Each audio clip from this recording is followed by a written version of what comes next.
உசிலம்பட்டி அருகே கோவில் லாக்கர் மற்றும் உண்டியலை உடைத்து பணம் பொருட்களை கொள்ளையடித்து சென்ற சிசிடிவி காட்சிகள் வெளியாகி பரபரப்பை ஏற்படுத்தியுள்ளது.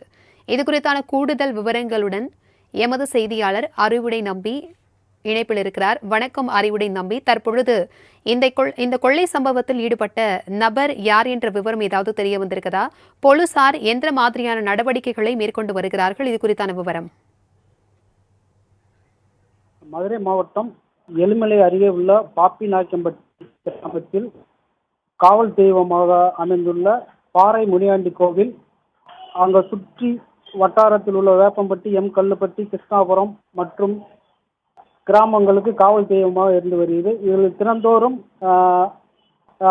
அதிகமாக பொதுமக்கள் வந்து கிடா வெட்டி பூஜை செய்து வருவார்கள். சம்பவ தினமாக நேற்று கோவில் பூசாரி பிறப்பு கோவிலை மூடி வீட்டுக்கு சென்று விட்டார். இன்று காலை அவ்வழியாக வந்த பொதுமக்கள் கோவில் திறந்து கிடப்பதை பார்த்தும், உண்டியல் மற்றும் லாக்கர் உடைப்பதை பார்த்தும் கல்லுப்பட்டி காவல் நிலையத்திற்கு புகார் செய்தனர். இதன் பேரில் கல்லுப்பட்டி போலீசார் மற்றும் கோவில் பூசாரி பிறப்பு ஆகியோர் சம்பவ இடத்துக்கு சிசிடிவி கேமரா காட்சிகளை வச்சு கோவிலில் பணம் மற்றும் பொருட்கள் எவ்வளவு கொள்ளை போயிருக்கிறது என்பதை விசாரணை செய்து வருகிறாங்க.